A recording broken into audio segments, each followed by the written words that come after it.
Salam dostlar, xoş gördük.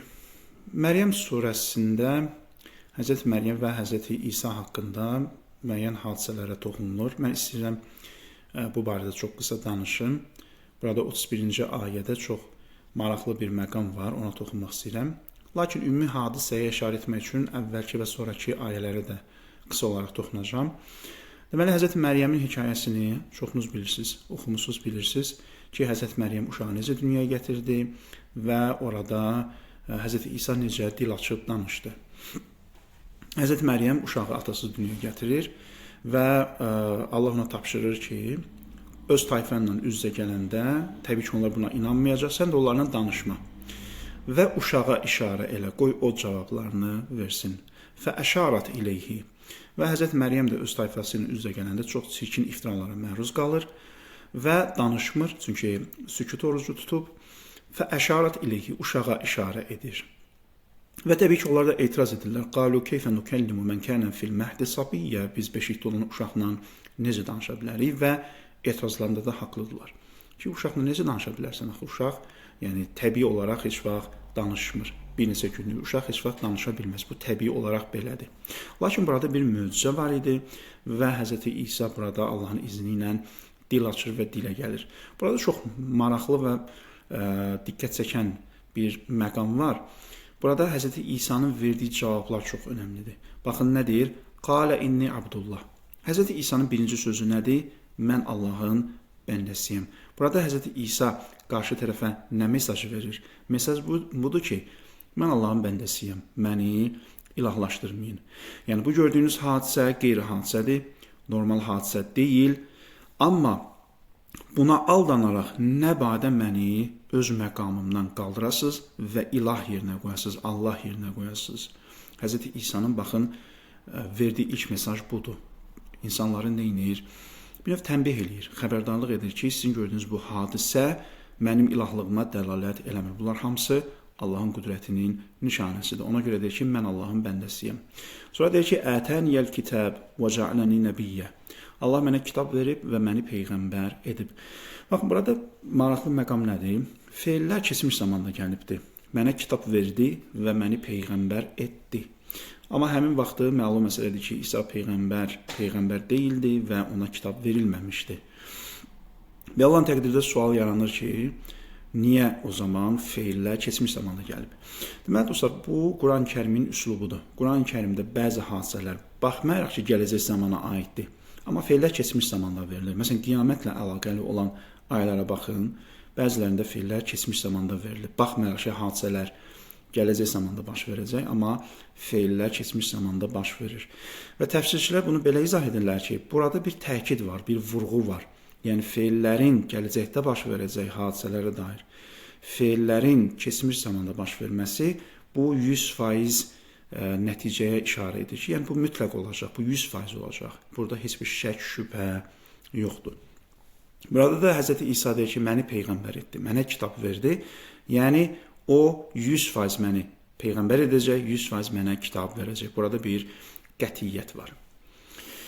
وَجَعَلَنِي مُبَارَكًا اَيْنَمَا كُنْتُ. Əsas işarə eləmək istədiyim məqam budur. وَجَعَلَنِي مُبَارَكًا اَيْنَمَا كُنْتُ. Harda olsam, yerindən, məkandan asılı olmayaraq, harda olsam, hara getsəm, o məni bərəkətli etdi. Nə deməkdir bu? Yəni, mən hara gedirəmsə, ora özümlə birlikdə bərəkət aparıram, ora nur aparıram, ora işıq aparıram. Çünki insanlar iki cürdür, dostlar. İnsanlar iki cürdür. Bəzi insanlar var ki, onlar getdiyi mühitin atmosferinin təsirinə düşürlər. Ona uyğun davranırlar, ona uyğun hala düşürlər. İnsan var, tutanı normalda yaxşı insandır, amma pis mühitə düşəndə o da pisləşir yavaş-yavaş. O da öz halını, mənəviyyatın, ruhiyyəsini dəyişir. Amma insanda var ki, xeyr, o getdiyi yeri dəyişə bilir, ora bərəkət apara bilir, ora nur apara bilir, oranı gözəlləşdirə bilir. Ona görə Allah Teala burada Hz. İsa'nın bu yönünə işarə edir ki, İsa mübarək insan, yəni bərəkətli insan idi. O hara getsə, özü ilə birlikdə bərəkət aparırdı. Və bərəkət də iki cürdür. Bir var intellektual bərəkət, bir var praktik bərəkət. Nə deməkdir bu? İntellektual bərəkət budur ki, sən oturduğun istənilən bir yerdə, istənilən bir məclisdə, istənilən bir mühitdə insanlar səndən nəsə öyrənirlər, sən onlara nəsə verə bilirsən. onlara nəsə öyrədə bilirsən, onlar səndən nəsə yeni bir informasiya qəbul edirlər. Bu intellektual bərəkətdir. Yəni istənilən mühitdə, nəticədə sən insanlarla həmsöhbət olursan, onlarla müəyyən mövzuları müzakirə edirsən. Adam var, onunla elə ancaq ənənəvi məsələləri müzakirə edirsən, yeni heç bir şey yoxdur və ümumiyyətlə onu danışacaq yeni nəsə bir sözü yoxdur. Bu cür insanlar yəni var. Amma adam da var ki, sən onunla hər dəfə oturanda, hər dəfə istisnasız, hər dəfə oturanda yeni bir şey öyrənirsən, yeni bir məlumat əldə edirsən, yeni bir nur, işıq alırsan. Baxın, bu intellektual bərəkətdir. Bəzi insanlar bu cürdür. Onlar hər oturduğu məclisdə, hər etdikləri söhbətdə qarşı tərəfə yeni nəsə ötürürlər. Bəziləri də praktik olaraq bərəkətlidirlər. Yəni nə? Yəni onların əməllərində bərəkət var. Siz onlardan heç vaxt pislik gözləməzsiniz. Siz onlardan heç vaxt şər bir şey gözləməzsiniz. Yəni insan var ki, fikirləşirsən də bundan mənə ziyan gələ bilər. Yəni o sizi axtaranda, o sizinlə ünsiyyətdə olanda hər halda tədbirinizi alırsınız. Amma bəzi insanlar var ki, onlar heç vaxt, yəni sizin onlardan heç vaxt belə bir gözləntiniz yoxdur ki, o nəsə mənə zərər verə bilər, nəsə mənə ziyan verə bilər, nəsə məni incidə bilər. Yəni belə insanlar da var. Bu artıq praktik olaraq bərəkətdir. Allah Quranda Həzrəti İsanı bu iki yönü ilə vəsf edir. Bu ki, Həzrəti İsa həm bərəkətli, intellektual olaraq, çünki o insanları doğru yola dəvət edirdi, insanlara həqiqəti başa salırdı, insanlara hikməti öyrədirdi. Bu intellektual bərəkətdir. Və praktik olaraq da nə idi? Bərəkətli idi. Niyə? Çünki İsa'dan heç vaxt onlar pislik görmürdülər. İsa'dan yaxşılıqdan başqa heç nə görmürdülər. Və bu, təbii ki, Allah burada İsa'dan danışır, amma ibrət almaq üçün danışır. Yəni nə? Quran-Kərim özü deyir, axı biz bu hekayələri sizə danışırıq, ibrət alasınız deyə və burada ağıl sahibləri üçün ibrət var. Yəni, İsa Peyğəmbər bir nümunədir. Necə ki, o həm zehni olaraq, intellektual olaraq, həm əməli olaraq bərəkətli insan idi. Siz də özünüzü ona oxşadın. Həm oxuyun, öyrənin, hikmətə çatın, hikməti əldə edin, insanlarla ünsiyyət quranda, insanlarla danışanda, onlara nəsə öyrədə bilin, həm də insanlara yaxşılıq edin. Bu, bərəkətli olmağın, belə deyim, əlamətləridir və ona görə Allah bunu xüsusi buyurur İsa barəsində ki, İsa bərəkətli bir insan idi. Sonra baxın, İsa Peyğəmbər nədir? Və avsani bis salati və zəkati mə dumtu hayyə. Nə qədər ki diriyəm, nə qədər ki sağam, Allah mənə namazı və zəkatı tapşırdı. Burada avsa sözü, qısa izah verim. Deməli, bəzi tərcümələrdə tövsiyə tərcümə olub, bəzilərində əmr olaraq. Yəni, Allah mənə namazı və zəkatı tövsiyə elədi. Əksər tərcümələrdə yazıblar ki, Allah mənə namazı və zəkatı əmr elədi. Baxın, tövsiyə təbii ki, bu uğurlu tərcümə deyil, əmr. Bu əsas mənaya daha yaxındır. Baxmayaraq ki, avsa sözünün özündə və vasa sözünün özündə birbaşa əmr mənası yoxdur. Bunu daha dəqiq belə tərcümə edə bilərik. Allah mənə namazı və orucu tapşırdı. Çünki avsa vasa feilində bir əhd var, bir tapşırıq var. Xülasə, bu bəhsi çox uzatmaq istəmirəm. Və avsani bis salati və zəkə mə dumtu hayyə. Nə qədər ki diriyəm, mənə namazı və orucu tapşırdı. Baxın, burada iki əməl qeyd edir.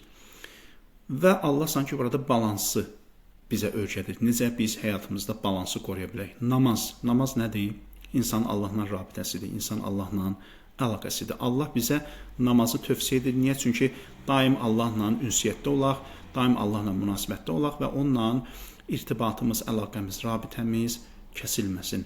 İkinci nəyə tövsiyə edir? Zəkatı tövsiyə edir. Zəkatı niyə tövsiyə edir? Çünki zəkat da insanın sosial tərəfidir, sosial yönüdür. Bu da onun insanlarla olan əlaqəsidir. Deməli, Allah bizə nəyi tövsiyə edir? Həm mənəvi olaraq Allahla ünsiyyətimizə diqqət edək, ibadətləri tərk eləməyək, çünki bu bizim psixologiyamıza, mənəviyyatımıza çox ciddi təsir göstərir və həm də bizə zəkatı əmr edir. Niyə? Çünki bu da bizim sosial kimliyimizdir, bu da bizim insanlarla olan rabitəmiz, əlaqəmizdir. İnsan tək başına yaşamır, insan sosial varlıqdır. İnsan, bayaq dediyim kimi, nə etməlidir? bərəkətli olmalıdır. O bərəkətli olmanın yollarından biri nədir? Praktik bərəkətin yollarından biri də insanlara yardım eləməkdir ki, bu da zəkatın vasitəsilə baş verir. Və bərran bi validəti və ləm yec'alni cəbbaran şaqiyyə. Və mənə həmçinin tövsiyə elədi və ya mənə həmçinin tapşırdı ki, öz validəti, anama qarşı mehriban olun. Burada təbii ki, təkcə validətun sözü keçir, ana sözü keçir. Çünki İsa'nın atası yox idi. Və o məni dikbaş və asi qərar vermədi. Burada tövsiyə var. Hz. İsa'ya və ya daha doğrusu tapşırıq var. Allah tapşırır ki, valideyninə qarşı nə ol? Mehriban ol, dikbaş olma.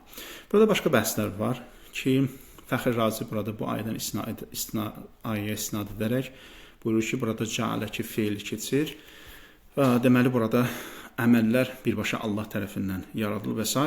Bu bəhsə toxunmuram, sadəcə işarə elədim. Əgər araşdırmaq həvəsində olan dostlar varsa, bu təfsirə müraciət edə bilərlər. Amma ayənin bizə çatdırdığı məna budur ki, Allah burada insana, Hz. İsa'nın timsalında bütün insanlara tapşırır ki, insan valideyninə qarşı nə olmalıdır? Mehriban olmalıdır, dikbaş olmamalıdır. Çünki onun valideyn qarşısında bir öhdəliyi var. Valideyn onun dünyaya gəlməsində vasitə olubdur, onun böyüməsində, boya başa çatmasında vasitə olubdur. O, heç vaxt bu yaxşılığı unutmamalıdır. Xülasə, burada ayənin bizə verdiyi bu önəmli mesajlar bunlar idi. Bunları diqqətinizə çatdırmaq istədim. İnşallah növbəti dərslərdə görüşənədək. Hələlik.